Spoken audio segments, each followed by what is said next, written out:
boa tarde. O programa Gente que Fala está começando pela Rádio Trianon AM 740 de São Paulo, pela Rádio Universal AM 810 de Santos e também pelas redes sociais, imagens do Instagram, do Facebook, do nosso canal no YouTube, para você acompanhar a nossa jornada de hoje, aquele convite diário, sempre para você curtir, comentar, compartilhar a nossa transmissão, interagir também participando pelo WhatsApp 973350038 é o número, 973350038. Eu sou o Mauro Friesman, 12:01 agora, edição de sexta-feira do programa Gente que Fala, o espaço sempre aqui numa parceria com a FERMESP, a Federação das Entidades Representativas dos Militares do Estado de São Paulo. Nossa proposta nesse dia é sempre falar da segurança pública, do trabalho realizado pelos policiais militares, pela segurança pública em todo o nosso estado. E para essa nossa conversa de hoje, a gente vai receber o capitão Daniel Jatobá, comandante da 3ª Companhia do 1º Batalhão de Polícia Militar Ambiental, responsável pela Zona Leste aqui da capital e também pela região do Alto Tietê. Nome de guerra, capitão Jatobá, boa tarde, como está? Boa tarde, Mauro, é um prazer. E vamos para esse bate-papo aqui que vai ser bem legal. Sim, vamos falar sobre o trabalho de vocês, vamos trocar em miúdos tudo que acontece por aí no policiamento ambiental. Também para essa nossa conversa, o 1º-tenente Alessandro Garcia Diel Messias, comandante do 1º Pelotão da 3ª Companhia do 1º Batalhão de Polícia Militar Ambiental. Nome de guerra, Tenente Diel, tudo bem? Tenente, seja bem-vindo. Boa tarde, obrigado, muito obrigado pela oportunidade. Obrigado pela presença de vocês. Antes aqui do início da nossa conversa, pessoal, eu quero fazer alguns registros. Hoje é dia de muita comemoração por aqui, muita festa. Pelo seguinte, olha, gente, para dizer da alegria de completar hoje 3 anos aqui na apresentação do programa Gente que Fala. Todo mundo sabe, é o mais tradicional espaço de debate, de análise dos assuntos do dia a dia, no rádio brasileiro, no ar há quase 22 anos, esse espaço idealizado pelo jornalista Fausto Camunha. Muito bem, eu cheguei aqui com muito orgulho para essa missão, em 25 de março de 2019, a convite do jornalista Fausto Camunha, integrei a essa equipe, uma equipe pequena no tamanho, mas ela é gigante na sua qualidade profissional, equipe sem a qual, eu sempre destaco, equipe sem a qual esse trabalho não seria possível. E, por falar em equipe, eu recebi pela manhã um texto carinhoso, trazendo justamente os cumprimentos desse meu pessoal, os cumprimentos dessa equipe. Eu passo a ler o texto agora, assinado pelo nosso jornalista Fausto Camunha, o diretor-geral do programa, a Zenilda Salvato, diretora de produção, o pauteiro e nosso redator Pedro Schiavon, Andréa Risso, no nosso administrativo, e o Ricardo Godoy, jornalista, também apresentador aqui no programa Gente que Fala. Eles parabenizam pelo sucesso, pela competência, agradecem pela amizade, pela dedicação e trazem os votos de que essa parceria seja muito feliz, seja muito duradoura. Pessoal, muito obrigado pelas palavras carinhosas de vocês aqui nesse texto. Estamos juntos aqui nessa tarefa diária de fazer um programa Gente que Fala a cada dia melhor para a nossa audiência, tanto na Rádio Trianon, na Rádio Universal de Santos, quanto aqui nas redes sociais.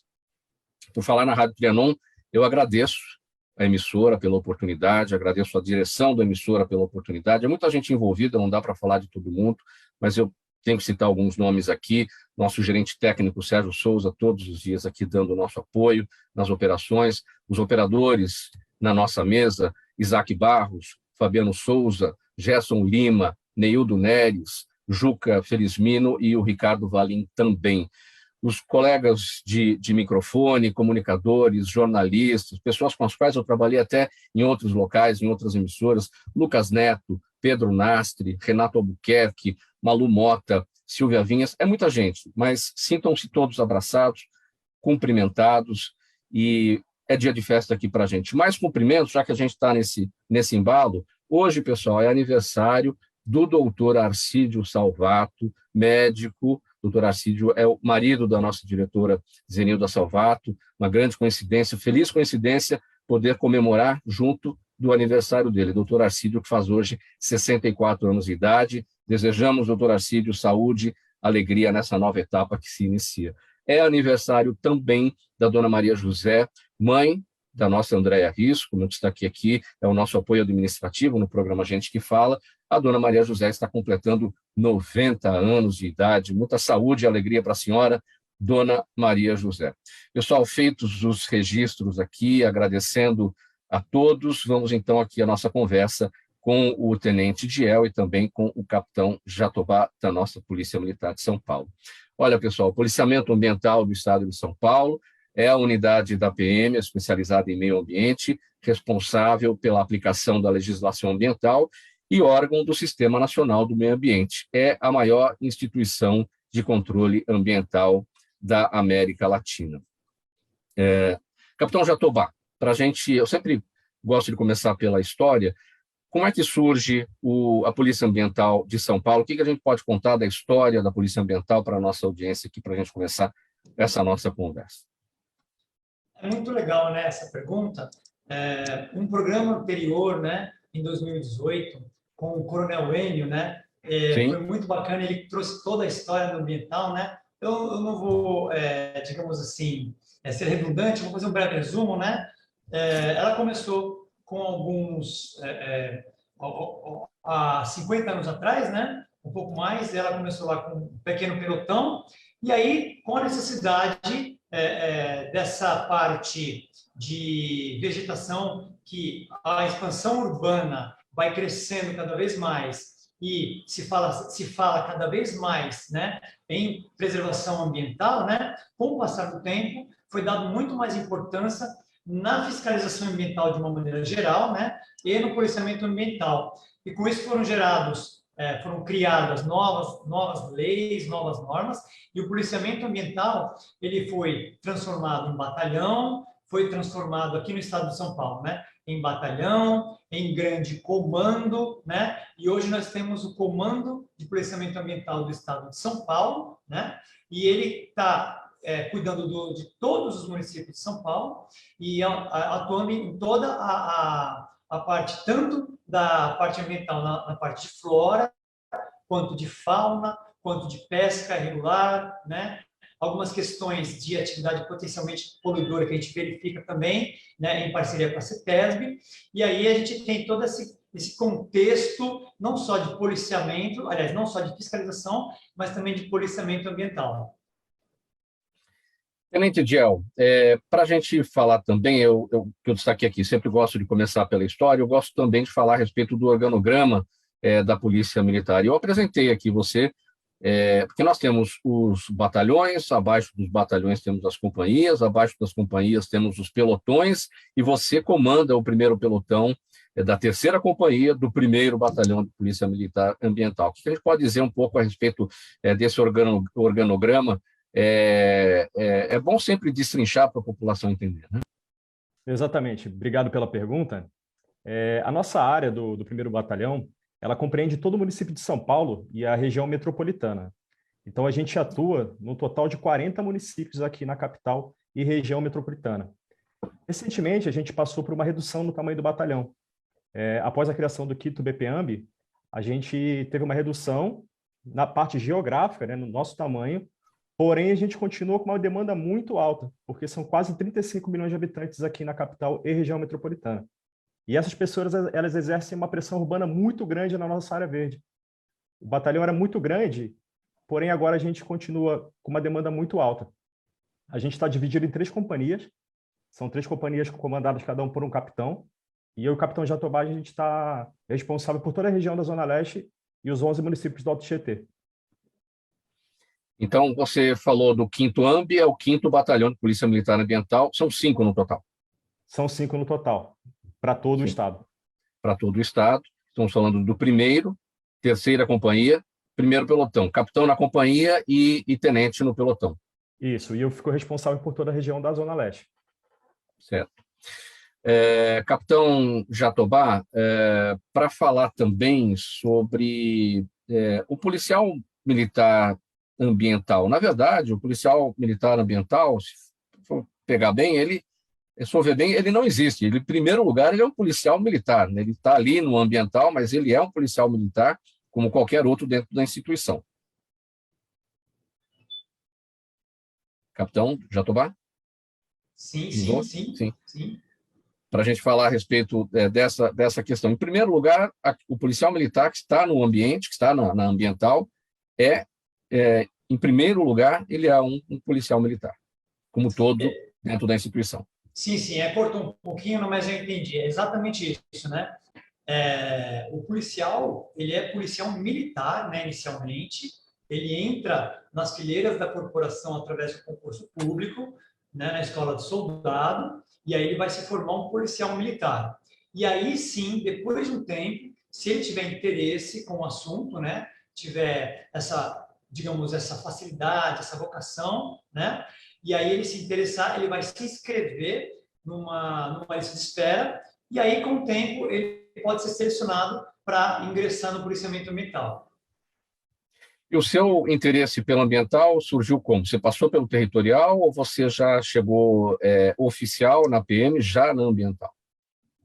No meu caso específico, né, eu entrei na polícia como soldado, né? Você foi praça, então? Muito fui, entrei como soldado, fiquei um tempo, aí prestei para a academia, aí eu fui, me formei, e lá no final da academia teve a oportunidade, grata oportunidade, de ter uma vaga direta para o policiamento ambiental. E como eu já gostava do assunto, tinha facilidade, eu conheci o serviço estagiando, né? Porque lá na academia do Barro Branco nós fazemos estágios, né? No final do período de formação. E aí eu conheci o policiamento ambiental. E aí eu gostei, me identifiquei com o serviço e tive a grata oportunidade de vir direto para a ambiental. E estou na ambiental desde então. Agora, o que tinha de relação na sua vida pessoal mesmo com o ambiental? Porque acaba sendo isso também, né? A pessoa, quando tem aquele tino, eu gosto de determinada área, porque no dia a dia pessoal já há alguma relação, né? Como é que é isso? Eu já estava numa fase da minha vida que eu já me incomodava com a expansão urbana. Então, eu morava em São Paulo, né? E aí eu saí de São Paulo porque eu já estava incomodado um pouco com essa vida maluca de São Paulo, essa vida corrida de São Paulo, né? Que só esse barulho que a gente nem percebe, que é esse som residual da cidade, isso já nos causa um estresse, né? Então a gente está em casa, o volume da TV tem que ser alto. A gente sai na rua para conversar, fala gritando. Então isso estava me incomodando. Então eu saí de São Paulo num determinado momento da minha vida e eu percebi que a vida no interior ela é muito melhor. Do meu ponto de vista, ela é muito mais agradável. Isso foi me transformando e dando mais valor para o meio ambiente que a gente vive e dando mais valor para a preservação do meio ambiente. Tanto quanto a gente fala em flora, fauna, mas também com relação aos animais, aos rios, aos recursos hídricos. Então, isso veio trazendo reflexões na minha vida. Foi o que me trouxe para o pensamento ambiental. Sim. Tenente Dial, para falar da sua história na PM, você já chegou oficial, mas você não é de São Paulo, né? Veio do Rio de Janeiro, e lá você já estava na ambiental, na PM do Rio, e como é que também surge o interesse aí pela ambiental aqui em São Paulo? Aliás, você já está adaptado? Na verdade, eu sou carioca e eu não era policial no Rio de Janeiro. Não. Teve a oportunidade de fazer o concurso do Barro Branco aqui. Eu prestei o concurso em 2014. Em 2015, eu vim fazer a Academia do Barro Branco. Fiquei 3 anos como aluno oficial no Barro Branco, saí de lá, fui para o policiamento territorial, no 2 de Ouro. Fiquei por lá durante 4 anos. Saindo de lá, vim para a ambiental, tive um contato com o capitão Jatobá, fiz entrevista junto com ele, juntamente também com o tenente Aurélio, da 3ª Companhia, e cheguei agora recentemente, em janeiro, desse ano de 2022 aqui. Mas eu não era policial no Rio de Janeiro. Sim, agora o interesse pela ambiental, o fato de você ser do Rio de Janeiro, mas você não era policial militar lá, enfim, como a gente conhece, né, o Rio de Janeiro, cidade maravilhosa, e toda a situação do ambiente lá muito propício, né, para quem gosta de lidar com o meio ambiente, né, isso está na esteira aí do seu interesse pelo ambiental aqui em São Paulo? Eu acredito que sim, porque as opções de lazer que envolvem o meio ambiente no Rio de Janeiro assim, são fenomenais, né? O Rio de Janeiro ele é conhecido internacionalmente por conta disso. Temos um bioma de Mata Atlântica muito grande lá, dentro da cidade do Rio de Janeiro, né? E pode ter sido, sim, uma das causas de eu ter vindo parar na ambiental, sim. Eu te perguntei se você já está adaptado. Pelo seguinte, você quando explicou aí todo o organograma, né, do primeiro batalhão, da terceira companhia, do primeiro pelotão, você lidou aí tão fácil com os números, com abrangência, enfim, demonstrando um conhecimento de toda a região leste de São Paulo, que para quem está em São Paulo há tão pouco tempo, achei surpreendente. A gente precisa se preparar um pouco, né, antes de vir dar entrevista, mas realmente a minha experiência também no policiamento de área foi na Zona Leste de São Paulo. Então, a gente conhece um pouco de como é que funciona a questão da criminalidade, a questão da expansão urbana na Zona Leste de São Paulo, né? Sim, a Zona Leste de São Paulo é a mais populosa de todas as regiões da capital. Em que ela se assemelha, embora você não tenha sido policial militar no Rio de Janeiro, mas em que a Zona Leste de São Paulo se assemelha com o Rio de Janeiro, que não tem Zona Leste lá o leste é o mar, né? O leste é o mar e a Baía de Guanabara, né? Sim. Na verdade, eu acho que a quantidade de pessoas habitando a Zona Leste parece muito com os bairros de periferia também do Rio de Janeiro, né? A gente vê que existe também um traço de migratório muito grande para a Zona Leste e também para os bairros mais pobres do Rio de Janeiro. Então, é algo que se assemelha um pouco com o Rio. Capitão Jatobá, vamos falar sobre o seguinte agora. Qual é a principal natureza do crime hoje que ocorre contra o meio ambiente, seja não só na área rural, né, mas existem crimes ambientais que acontecem nas cidades, nas áreas urbanas também, né? Sim, sem dúvida. O grande problema da região de São Paulo aqui são as invasões nas represas, né, em volta das represas, né, e nas periferias, ou seja, a cidade está crescendo, né, as famílias estão se multiplicando e as pessoas precisam de um lugar para morar, né? Então, o que acontece? Pessoas observam essa oportunidade, né? Infratores, criminosos, organizações criminosas, elas observam essa oportunidade e, de maneira organizada, elas vendem lotes nas regiões de represa, nas regiões mais periféricas, próxima já quase da Serra, né? Ali São Paulo, a região dali de Juquitiba, região de Imbu, região aqui da nossa área também, Fundão da Zona Leste, região de Mogi. Então, o que acontece? Esses criminosos, eles vendem esses loteamentos irregulares, né? Então, as pessoas de boa fé, elas compram por um preço mais popular, né? Sem saber que elas estão comprando de uma organização criminosa, né? De algo ilegal, algo irregular. E esse está sendo o problema maior, né? do policiamento ambiental no momento. Qual é a força-tarefa que existe contra esse tipo de crime, de ocupação de área de mananciais, por conta justamente do déficit habitacional, porque não é um trabalho que a polícia consegue combater sozinha. É necessário um planejamento, atuação de outras áreas, de outros setores do Estado de São Paulo e da Prefeitura também. A gente sabe que a Prefeitura tem um trabalho a partir da Secretaria do Clima. E como é que essa força-tarefa funciona? É muito boa essa pergunta, porque ela traz a seguinte resposta. Realmente, uma pessoa, uma andorinha, né? Ela não faz verão. Então, existe um trabalho em conjunto da Polícia Militar, né, do Estado de São Paulo, com a Prefeitura de São Paulo, né, em âmbito municipal da Prefeitura de São Paulo. Essa nós chamamos de OIDA, né, Operação Integrada de Defesa das Águas. Sim. E também, para a região metropolitana, existe o GFI, que é o Grupo de Fiscalização Integrada. Como que funciona o OIDA? Eu vou falar aqui de uma forma resumida, simplificada, né? É um trabalho em parceria com o Estado, do Estado com o município, onde é feito esse levantamento e a Polícia Militar, a Polícia Militar Ambiental, ela faz o levantamento de cada local, ela faz as reuniões com o município de São Paulo, ela tem uma equipe especializada, né, uma força tática especializada para agir nesses locais, né, de risco, inclusive, porque quando trata-se de organização criminosa, tem um problema também de ordem criminal de armamento, né? Então, nós temos uma força tática especializada, reforçada, com homens treinados, com armamento um pouquinho mais pesado, né? Então, eles vão até o local, né?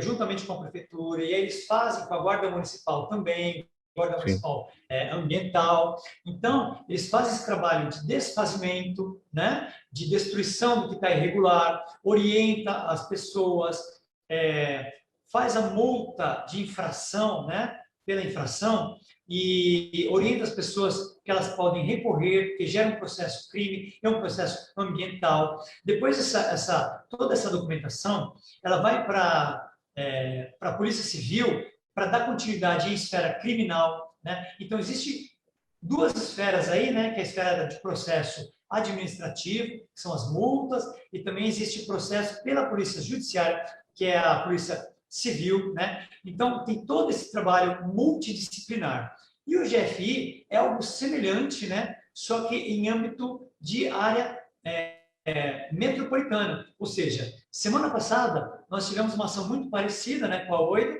que foi lá em Suzano, né? Pelo GFI, e foi lá... E o bacana de tudo isso, Mauro, é que quando vai o grupo todo, né, todo mundo sente respaldo jurídico, porque cada um vai atuar na sua área, né? Quando eu digo o grupo, seria o pessoal da prefeitura, o pessoal do GCM, o pessoal da Polícia Militar Ambiental, né? Outros órgãos, o pessoal da Secretaria do Meio Ambiente que também vai, né? Então, todo o pessoal envolvido, eles vão todo mundo sentindo esse respaldo jurídico e administrativo, né? Por quê? Quando a gente chega lá, existem briefings antes, né? Reuniões antes do planejamento, né? E a gente vai lá e conversa com as pessoas no local, explica a situação, né? Em alguns casos há remoção, né? Em alguns casos não há, dependendo da situação específica de cada caso, né? Mas uma coisa é certa, quando nós vamos todos mundo juntos, é o que a expressão diz, né? A união faz a força. E faz mesmo, né? Quando vai só uma equipe de um determinado órgão, principalmente se for só a prefeitura, o que acontece com aquelas pessoas que estão naquele local? Elas são coagidas pelos que estão no local, ou seja, eles tumultuam, né? Eles intimam os funcionários públicos, né? E muitas vezes com argumentos, né, de que conhece fulano, que conhece ciclano na prefeitura, que conhece não sei aonde, conhece fulano, deputado não sei aonde, vereador não sei tal, e acaba intimidando até os funcionários públicos, os agentes públicos, né? Fora aquela conversa de canto de agressão física, né, de outros tipos de agressões. Então, quando nós vamos todos juntos, isso nos dá mais força, nos dá mais respaldo para evitar essa expansão criminosa. Por isso que eu falei, capitão, em força-tarefa, porque são muitos atores envolvidos, prefeitura, com GCM e a Secretaria do Clima, para a OIDA, né, que é a Operação Integrada de Defesa das Águas, o GIF no âmbito metropolitano, com os órgãos do Estado, e eu acredito até que na chegada de vocês, na presença de vocês, sempre vai ter alguém lá que vai querer dar a tradicional carteirada, né? E aí é que vocês têm o respaldo jurídico para evitar que isso ocorra, né? Dá alguma sensação, assim, em algum momento de enxugar gelo, porque há o desfazimento, tem todo o trabalho lá que vocês fazem para a remoção daquilo que é irregular, e a gente sabe da dificuldade da fiscalização, do controle posterior para aquilo não volte a ocorrer. Dá essa sensação também? Olha, Mauro, no meu caso, eu não dá não, cara. Eu discordo um pouco, porque assim, a gente sente que se a gente fizer um trabalho bem planejado, bem estruturado, com todos os órgãos envolvidos, como você chamou, né, de força-tarefa, né? Eu chamo aí digamos, de multidisciplinar, né? De muitos órgãos, né? Não importa como é chamado, né? Mas o fato de estarem todos esses órgãos envolvidos, a gente sente que as pessoas vão entendendo e vão começando a ficar com olhos abertos, porque as pessoas são orientadas nessas ações. Então, com o passar do tempo, as pessoas vão ficando educadas, vão ficando orientadas, e aí o que vai acontecendo? As pessoas vão pesquisar a empresa que está fazendo esse loteamento, vão pesquisar quem é o advogado que está cuidando disso, quem que é aquela imobiliária, se ela digamos assim, se ela está correta no ramo, entendeu? Então, acho que é um trabalho de formiguinha que vai crescendo, vai crescendo, vai crescendo. Eu acho que vai sentindo resultado, sim. É que ela vai aos pouquinhos, né? Mas eu acho que vai dando resultado, sim. Eu acho que a população, aos pouquinhos, ela vai percebendo isso. Conforme a gente vai divulgando, esse espaço que vocês estão nos dando também para divulgar esse trabalho. Então, vai crescendo, né? Nada acontece de uma hora para outra grande, né? As coisas começam um pouquinho, elas vão crescendo, vão tomando proporções, e isso é muito legal, né? O que a gente não pode é desistir, desanimar e ter essa sensação, Sim. puxa, será que não está dando certo, mas é só eu. Tem um ditado, né, que diz que um menino estava passando com seu pai um ditado não, uma historinha, que diz que o menino estava passando com seu pai na praia. E aí aconteceu ali alguma coisa, tinham diversas estrelas do mar ali na areia, né? E o menino estava jogando, o pai estava ensinando o menino a jogar aquela estrela do mar de volta para a água, né? Aí veio outra criança, outras perguntando, mas você é bobo, você não vai aguentar fazer isso, é muitas estrelas. E aí o pai ensinou o menino o quê? Você não vai fazer a diferença. Aí o menino ensinou para o pai o quê? E o menino respondeu para essas outras pessoas que criticaram. Para cada uma dessas estrelas do mar vai fazer a diferença. Para essa que eu estou jogando está fazendo a diferença. Então, se a gente está trabalhando para cada um dos locais, nós estamos fazendo a diferença no pouquinho que a gente está fazendo. Tenente Diel, vamos falar das ocorrências ambientais aí na Zona Leste, das quais você tenha participado. O que é marcante para você aí nesse período que você já está no ambiental?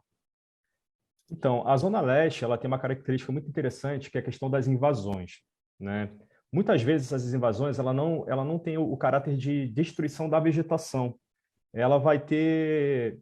São muitos terrenos que são negligenciados por seus donos, que eles deixam de cuidar, deixam de ter a vigilância daquele terreno, e pessoas em situação de vulnerabilidade social acabam entrando nesses terrenos para poder fazer habitações muito precárias, geralmente, né? Diferente um pouco do que o capitão está falando, que são esse loteamento irregular, né? Isso, a grande diferença, então, da invasão para o loteamento irregular é a questão do poder econômico. No loteamento irregular, as pessoas querem realmente ganhar dinheiro e fazer a exploração econômica daquilo.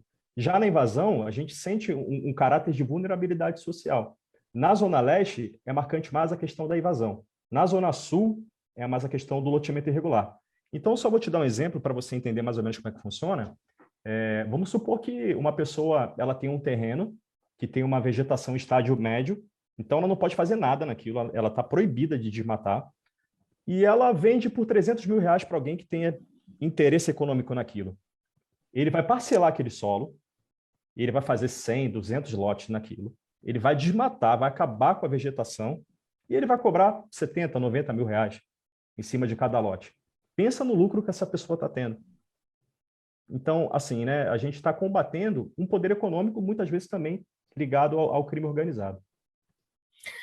Como é que a polícia atua em cada uma dessas situações? Numa delas, o crime organizado ali, vendendo lotes nesses valores que você destacou, e ganhando dinheiro com isso, cometendo o crime ambiental, suprimindo vegetação. Esse é um tipo de crime. E o outro é a situação social, gente que realmente, por questões sociais, não tem onde morar e acabam entrando em áreas que não deveriam entrar, mas pela necessidade, pela vulnerabilidade, entram, constroem lá uma casa e, aliás, com o tempo isso acaba ganhando corpo, vira uma pequena comunidade, uma grande comunidade. Como é que a polícia trata os dois casos? No caso do loteamento irregular, foi como o capitão falou, a gente tem o GFI e nós temos também a OIDA. O GFI a gente vai combater na região metropolitana e a OIDA mais voltada para a Zona Sul, com operações de desfazimento daquele terreno e tudo mais. Então, é um combate mais incisivo porque existem crimes ambientais mais graves lá. Agora, no caso das invasões, muitas vezes é uma área que já está desmatada, é uma área que já não tem mais vegetação, e geralmente propriedades particulares. Então, fica difícil para a Polícia Militar Ambiental, ou então a Polícia Militar, atuar nesse tipo de situação, porque depende muito do dono do terreno entrar com uma ação de reintegração de posse para tentar tirar esses habitantes de lá. E muitas vezes o dono não tem ele não tem a vontade de tirar os moradores de lá, ou então ele não tem tanta vontade de levar o terreno para frente. Sim, muitas vezes é até sensível à causa, né? A pessoa tem um terreno particular, ele está ocupado por pessoas em situação de vulnerabilidade e muitas vezes o dono daquele espaço acaba entendendo também o que está acontecendo com aquela população, né? Exatamente. Pessoal, 12:30 agora, programa Gente que Fala, edição de sexta-feira, em parceria com a FERMESP, Federação das Entidades Representativas dos Militares do Estado de São Paulo. Nossa conversa hoje com os nossos oficiais da Polícia Militar Ambiental. A gente vai parar rapidinho, mensagem do nosso apoiador, a gente volta em seguida com a sequência dos nossos assuntos. Até já. Toda ação estratégica de sucesso tem um componente fundamental, um instituto de pesquisas ético, rápido e preciso. Afinal, é ele que vai fornecer informação confiável, sem achismos e palpites. E isso, numa época de mudanças rápidas e repentinas, é fator crítico de sucesso. A Orbis é um instituto de pesquisas que une precisão e confiabilidade estatística com a mais alta tecnologia de pesquisas do mercado. Tem inteligência artificial, robótica, big data, entre outros recursos, para que você tenha uma informação correta, confiável, com o menor custo e no menor tempo possível. Na sua próxima ação, seja ela corporativa ou política, comece pela Orbis, porque com a informação correta você vai mais longe, mais rápido e com mais segurança. 29 minutos para 1 da tarde agora. Você está no programa Gente que Fala, edição de sexta-feira, com apoio do Instituto Orbis de Pesquisa. E aqui nesse espaço, a parceria com a FERMESP, a Federação das Entidades Representativas dos Militares do Estado de São Paulo, sempre um bate-papo aqui sobre a segurança pública em todo o território paulista. Hoje com o capitão Jatobá, comandante da 3ª Companhia do 1º Batalhão de Polícia Militar Ambiental, que é responsável por todo o trabalho na zona leste aqui da capital, e o 1º-tenente Diel, comandante do 1º Pelotão, da 3ª Companhia, também do 1º Batalhão de Polícia Militar Ambiental. Tenente Diel, você falava das diferenças entre um loteamento irregular e aquilo que é uma invasão ou uma ocupação daqueles que estão em situação de vulnerabilidade e acabam ocupando esses espaços para a construção de moradia. Agora, vamos falar um pouquinho sobre um trabalho também que a Polícia Militar faz para a proteção dos animais, a diferença entre fauna doméstica, entre fauna silvestre, fauna exótica. Tem muita gente que possui animal irregular. Como é que isso é tratado pela ambiental? Bom, vamos lá. A fauna doméstica são aqueles animais que perderam a sua característica selvagem por conta do convívio com o homem. Então, esses animais a gente pode citar como exemplo aqui, que é o gato, o cachorro, o cavalo. Muitas vezes perguntam, o cavalo é um animal doméstico? Sim. Para a nossa legislação brasileira é tratado como um animal doméstico. É quase um pet. Muitas vezes sim, né? Já um animal silvestre, ele tem características selvagens e ele é próprio do bioma brasileiro. Esses animais, ele tem o bem tutelado. Você não pode fazer comercialização desse tipo de animais, dos animais silvestres. Então, o que a gente vê hoje, uma das principais demandas que a gente tem envolvendo animais da fauna doméstica e fauna silvestre são os tráficos de animais, né? E também os maus tratos a animais. Se a gente for parar para pensar que se a gente tivesse que atender todas as demandas de maus tratos, a gente não conseguiria fazer mais nada.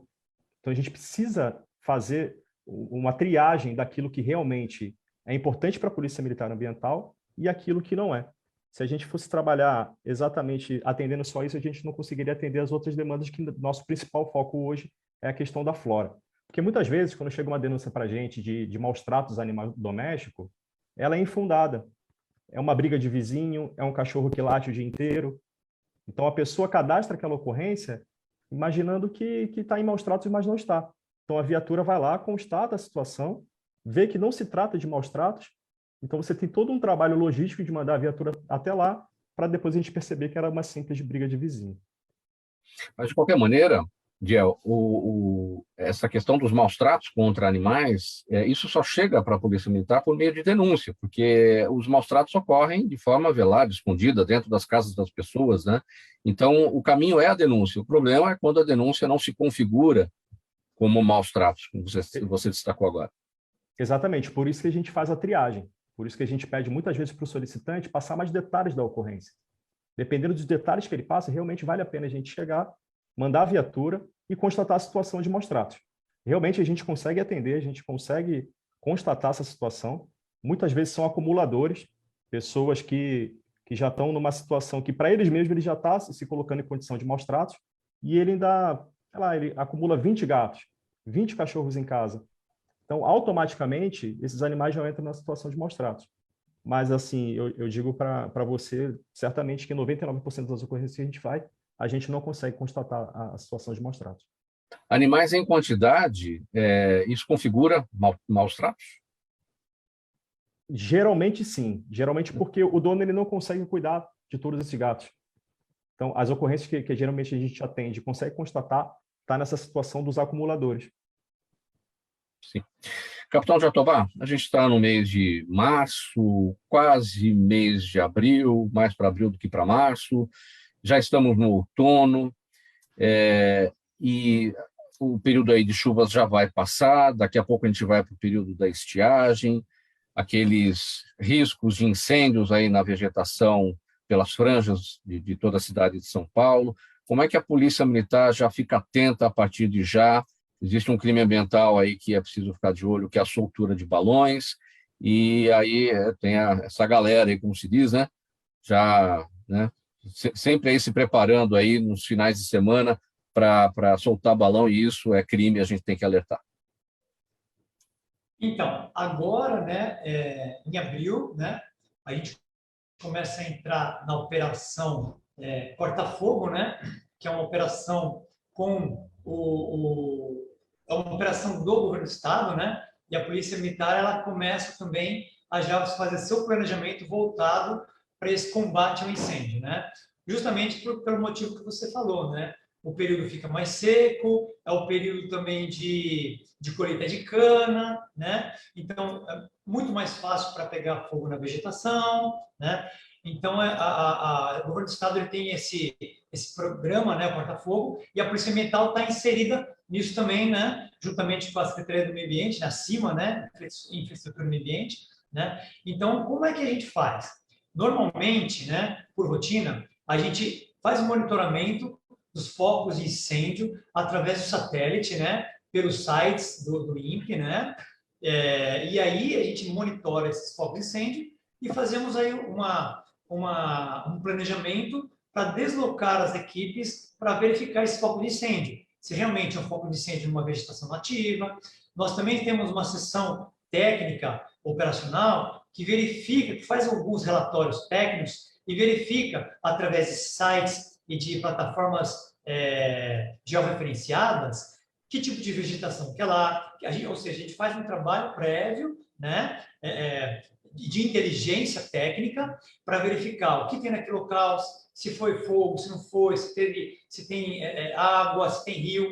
Aí o policial já vai para o local, né, sabendo mais ou menos do que se trata, e aí vai verificar qual que era a vegetação no local que foi destruída, né, quem que era o responsável da área. E aí, identificado tudo em loco, né, em campo, aí a gente faz o quê? O policial registra tudo, e aí, se tiver os autos de infração, seguirão os processos, como eu falei no início daqui do nosso bate-papo, né, via canal administrativo ou via canal judicial, né, se tiver ali pela polícia, através da polícia judiciária, polícia civil, se tiver o crime envolvido na determinada situação específica, né? E aí também, com relação aos balões, existe o crime da Lei de Crimes Ambientais, ou seja, para resumir, para não ficar lendo artigo, lendo pena e tal, soltar balão é crime. Soltar balão é crime. É importante que a população entenda. Avisem seus filhos, seus parentes, seus amigos. Soltar balão é crime pela Lei de Crimes Ambientais, de 98. Então, não deixe seus filhos, né? Não deixe seus colegas, não incentive, não vá assistir. Por quê? Porque além de soltar balão ser crime, o próprio fato de soltar balão ser crime, guardar em casa ali, né? Fabricar, né? Transportar, né? Também é crime. Entendeu? Quem está junto ali, assistindo, também entra como cúmplice, né, da ação. Então, se estiver junto ali com quem fabrica, com quem solta, ou com quem vai receber aquele balão, vai entrar também na infração, vai responder pelo crime também. Entendeu? É importante que as pessoas saibam disso, né?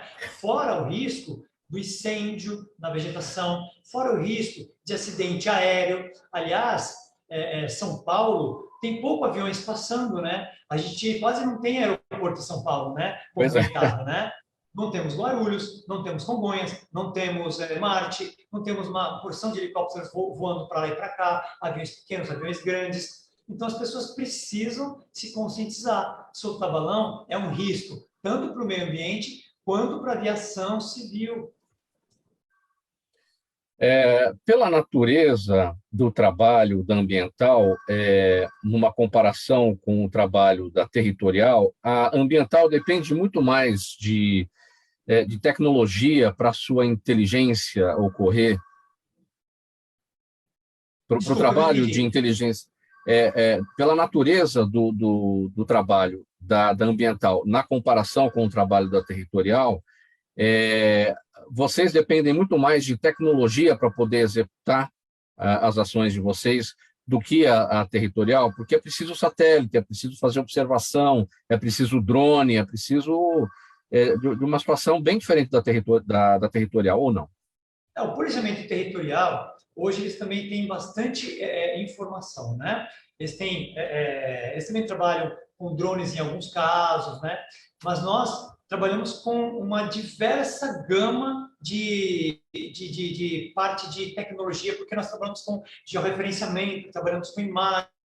Então, a gente trabalha com datagel, SignalGel, a gente trabalha com cartas da Emplaza, a gente trabalha com drones em determinados momentos, a gente trabalha com o site do INPE, trabalha com Brasil Mais, né? Trabalha com o sistema de fiscalização florestal, que é o DOF, a gente trabalha com o sistema também de monitoramento de passeriformes, né? Que é o CISPAS, que são sites do IBAMA, que nós temos acesso também. Enfim, nós temos acesso a diversos sites que nos permitem esse trabalho de inteligência prévia. Isso é muito legal hoje em dia, o que mostra que nós estamos alguns passos à frente de outros países, inclusive, né? Trabalhando não só dependendo de denúncia de pessoas ligando aqui, mas também nós já estamos, em vários casos, à frente do crime, né? Com esse trabalho de inteligência. Gel, qual é o perfil correto, exato, preciso para alguém se tornar um policial militar ambiental? Bom, o policial, ele tem que ter iniciativa, né? Precisa ser um policial proativo, que queira estudar, que queira realmente se aprimorar no serviço ambiental. Ele precisa também ter lealdade ao seu comandante, né? E essa vontade de aprender o novo serviço, porque não é um serviço fácil. Eu estou passando por esse processo de adaptação ainda e, assim, quando a gente se depara com essa gama legislativa completamente diferente daquilo que a gente fazia no policiamento territorial, é complicado, é difícil. Então, ele precisa ter essa iniciativa e vontade de querer aprender o serviço.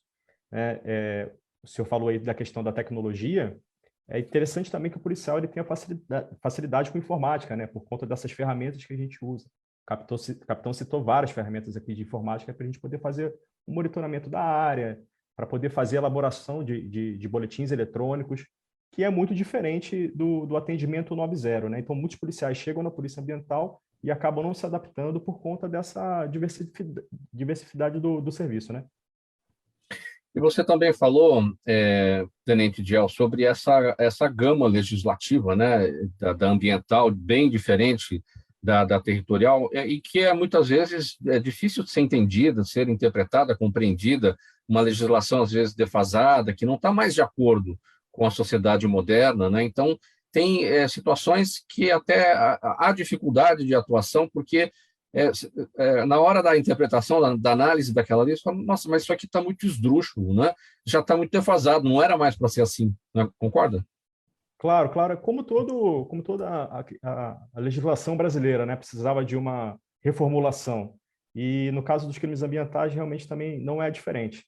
A gente também, além da parte criminal, a gente faz a parte de infrações administrativas, através dos atendimentos ambientais. Logo assim que a pessoa ela é notificada sobre uma infração administrativa, ela precisa comparecer à Polícia Militar Ambiental para a gente poder fazer todo o rito, todo o procedimento de defesa daquela pessoa, para ela poder se defender e ver se aquela multa que foi aplicada, aquela autuação que foi aplicada a ele, se ela está compatível com aquilo que a gente conseguiu constatar em loco, né? Mas, claro, a gente acredita que o Código Florestal é muito antigo e precisava, sim, de uma reformulação. E, nesse sentido, a partir do trabalho que vocês fazem, de observação e de atuação com base na lei em vigor, vocês conseguem, como instituição, a Polícia Militar como instituição, fazer uma interlocução com o legislador, levar propostas para a Assembleia Legislativa, ou até para Brasília, para reanálise de tudo isso. Quer dizer, a partir desse aprendizado, vocês estão no dia a dia observando as necessidades. Dá para fazer essa interlocução com o legislador? Olha, eu digo que, no meu caso, é bastante difícil. É bastante difícil porque não é uma função própria da Polícia Militar Ambiental, né? A gente está para executar. Nós somos um órgão do Poder Executivo. A gente vai aplicar aquilo que está sendo passado para a gente através das leis. Mas, é claro, seria interessante fazer esse trabalho, mas com a carga administrativa que a gente tem, a carga operacional fica muito difícil. Como é que você avalia essa questão, Jatobá? Essa é uma questão um pouco mais, digamos assim, um pouco mais política, né? Seria, né? E seria em nível de comando. Com certeza, o nosso comando, ele tem sim uma, digamos assim, uma certa influência, né? No meio, para poder causar, digamos assim, ou gerar, né? Novas mudanças de legislação, de procedimentos. Por quê? A Polícia Ambiental, ela trabalha em conjunto com a CFB, que é a Coordenação, né, de Fiscalização e Biodiversidade da Secretaria de Infraestrutura Estadual do Meio Ambiente, né? Lá são discutidos, né, alguns assuntos. Então, portarias, resoluções são discutidas. Então, eventualmente, aliás, ou melhor, periodicamente, essas normas são atualizadas, né? Então, por exemplo, nós tínhamos atualmente que está vigorando é a resolução CIMA, né, 05/2021. Antes da resolução CIMA 21, nós tínhamos a de 2014. Antes da de 2014, nós tínhamos a de 2010. Então, veja que nós temos aí um período aí mais ou menos entre 4 e 5 anos que a norma ela vai se atualizando, né? Uma norma em âmbito federal, ela pode ser também alterada, sim. A Polícia Militar Ambiental, ela também participa, né? Ela é um órgão também do CISNAMA, do CONAMA. Então, algumas vezes, nós temos oficiais que vão até Brasília, que participam de reuniões, e são discutidos assuntos que podem, sim, ser levados para a Câmara, para a Assembleia, para a Estadual ou Federal, né? E ser debatidos assuntos para serem atualizados nas leis, sim. Muito bem. Também sobre um outro assunto aqui, capitão Jatobá, você é especialista em policiamento aquático, né? Quais são as atividades que estão incluídas nessa modalidade de policiamento aquático? Isso, no policiamento náutico, né, ou aquático, né, nós temos o quê? Nós temos o barco, né, trabalhamos com barcos, e temos barcos de tamanhos diferentes e motores diferentes. Temos lanchas, temos aquelas lanchas militares, né, que são de combate também marítimo, lá no litoral, né? Então, para resumir, para simplificar, ou seja, o barco é o meio que a gente utiliza para fazer as fiscalizações e o policiamento. No litoral, eles fazem o policiamento com foco criminal, né? Até pirata, né? As pessoas acham que não existe mais piratas, mas existem, né? Então, lá no litoral, eles fazem esse combate repressivo e preventivo contra os piratas, fazem o combate também com a pesca irregular, né? Então, com essas lanchas maiores. E aqui no interior, nós temos barcos e lanchas menores, que nós fazemos o foco com o policiamento de pesca irregular, né? E em locais irregulares também. O que a gente verifica também, se a embarcação do civil, né? Da pessoa comum ali, né? Que está fazendo turismo, que está pescando, a gente também verifica a documentação, e se tiver irregular, a gente também encaminha para a Marinha, né? Para eles tomarem as providências com relação à documentação da embarcação. A interação com a Marinha é nesse ponto, né? Quando há irregularidade de documentação. Exatamente, né? A gente tem essa parceria com eles, né? De passar, a gente faz o nosso policiamento ali, né? E aí a gente identifica algumas irregularidades, a gente passa para eles, e quando eles, porventura, estão fazendo também, identifica irregularidades na esfera ambiental, daí eles nos enviam, né? Nos contatam, e a gente toma as providências na esfera ambiental. Tenente Diel, a Polícia Militar Ambiental realizou essa semana, ou talvez ainda esteja realizando no estado todo, a Operação Dia da Água, né? Policiamento ostensivo marítimo, terrestre, como é que foi ou como está sendo, né, essa operação? O que dá para falar para a nossa audiência? Foram 2 dias de operação, foi no dia 22 e no dia 23. A gente deu uma atenção voltada para as situações de APA e de APRM, que são os mananciais. São ações a área de de preservação ambiental, só para esclarecer as siglas, APA, a área de preservação ambiental, e a PRM, capitão, se eu puder me ajudar, a área de preservação. A PRM é a área de preservação e recuperação dos mananciais. Dos mananciais. Então, a gente fez ações de policiamento náutico, assim como o capitão falou, e de toda a questão da costa ali, né, para a gente evitar a pesca, atividades irregulares ali voltadas ao meio ambiente e à questão da água, além de participações educacionais também dos nossos policiais com pescadores, com pessoas que moram próximo de rios e mananciais. Só corrigindo, né? Na verdade, a PRM não é área de preservação, né? É um pouquinho diferente. É área de proteção e recuperação dos mananciais. É muitas siglas, né, dessas unidades de proteção e preservação, então a gente acaba se confundindo.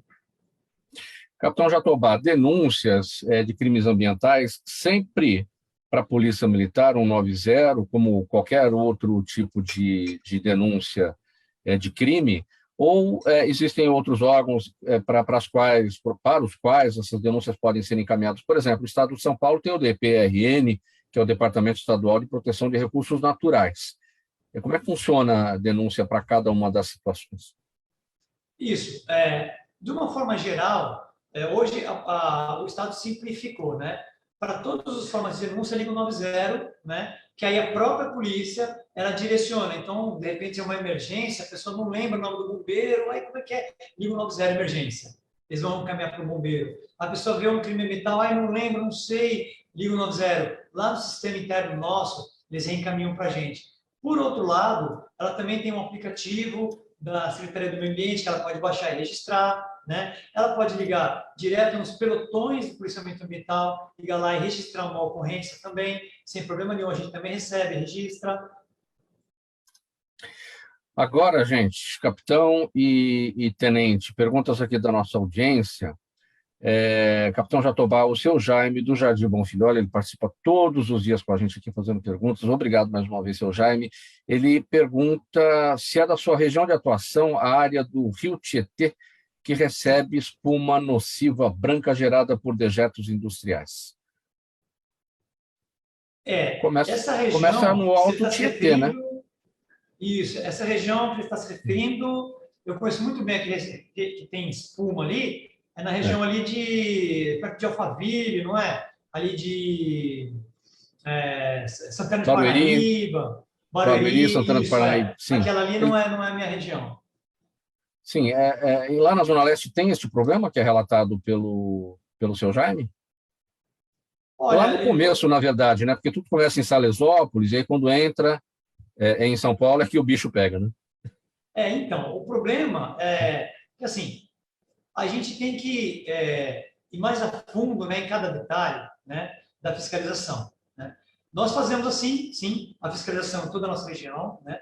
Existe toda a região da APA do Rio Tietê, né? Ou melhor, todas as margens do Rio Tietê, toda a região que era várzea, né? É tudo considerado uma unidade de conservação, né? Nessa unidade de conservação, que é, como o Tenente já falou, que é a APA várzea do Rio Tietê, né? Ela tem todo um trabalho fazendo o monitoramento do rio em si, né? O Rio Tietê, hoje, ele não é um rio muito navegável, né?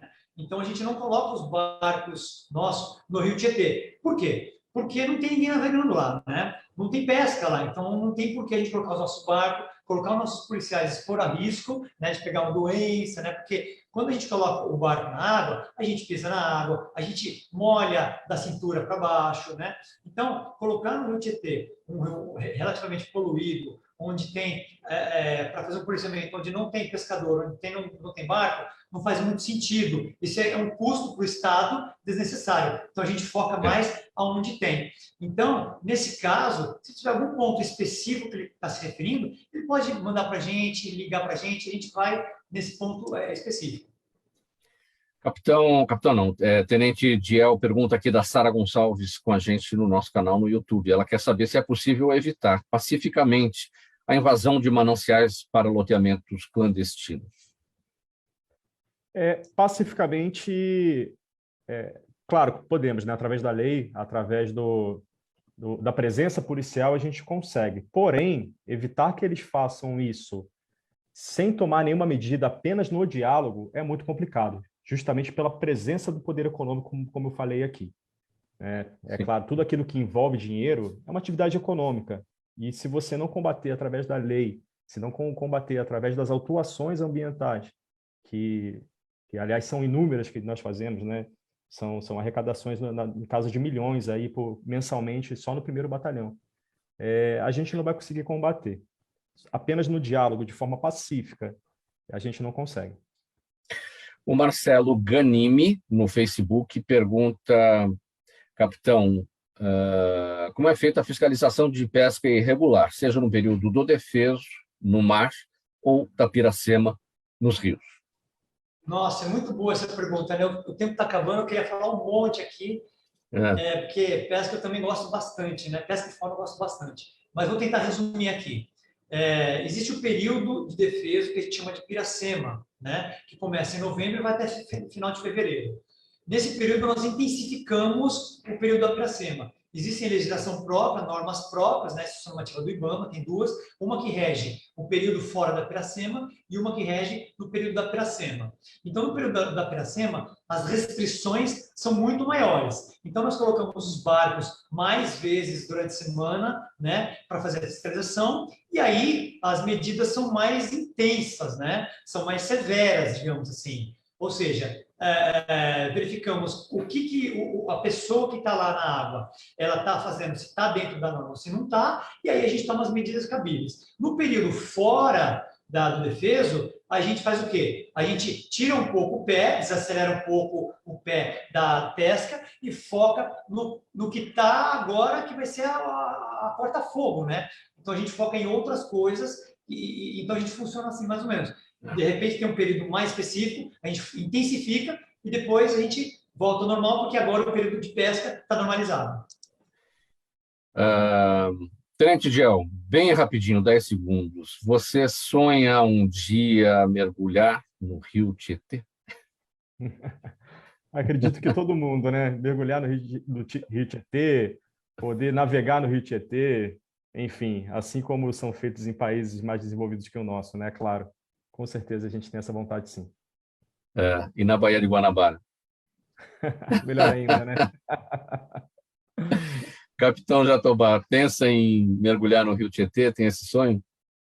Com certeza. Eu tenho esperança, sim, né? Recentemente foi publicado pelo nosso governador aí um barco, né? Um rapaz que vai fazer me fugiu o nome agora, vai fazer uma expedição, né? E ele estava navegando no Rio Pinheiros, e ele prometeu, né, a despoluição do Rio Pinheiros, né? Então isso é uma amostra do trabalho que está sendo feito de formiguinha, quer dizer, existe um trabalho no Rio Tietê? Existe. Se continuar, se tiver uma intensificação e se tiver um trabalho na cidade também voltado para isso, com certeza daqui a alguns anos a gente pode ver o Rio limpo, sim. Muito bem, gente. Olha, nosso tempo acabou, a conversa é espetacular, ótima por aqui, mas a gente vai ter que botar um ponto final nesse nosso assunto. Hoje conversamos com os nossos amigos policiais militares ambientais, responsáveis pela Zona Leste de São Paulo, 1º Batalhão, o capitão Daniel Jatobá, comandante da 3ª Companhia do 1º Batalhão de Polícia Militar Ambiental, e o 1º-tenente Alessandro Garcia de Messias, comandante do 1º Pelotão, da 3ª Companhia do 1º Batalhão de Polícia Militar Ambiental, como eu destaquei aqui o primeiro que é responsável pela Zona Leste aqui da capital paulista. Um agradecimento a vocês, em nome de toda a nossa equipe do programa Gente que Fala. Na mesa de som com a gente hoje, o Isaac Barros. Valeu, Isaac, aí o apoio operacional. Sérgio Souza na gerência técnica da Rádio Trianon. Apresentação minha, Mauro Friesman. Pauta e redação do Pedro Schiavon. Zenilda Salvato, nossa diretora de produção. Jornalista Fausto Camunha, nosso diretor-geral. E você, ouvinte, você, espectador, a razão da nossa presença aqui todos os dias. Chegando na programação da Trianon, o nosso musical, até às 6 da tarde, depois tem o Renato Albuquerque com o programa Radar Paulista, e agora a repórter Débora Mendonça traz ao vivo as informações do trânsito na capital paulista para tirar você aí dos congestionamentos nesse horário do rush do almoço.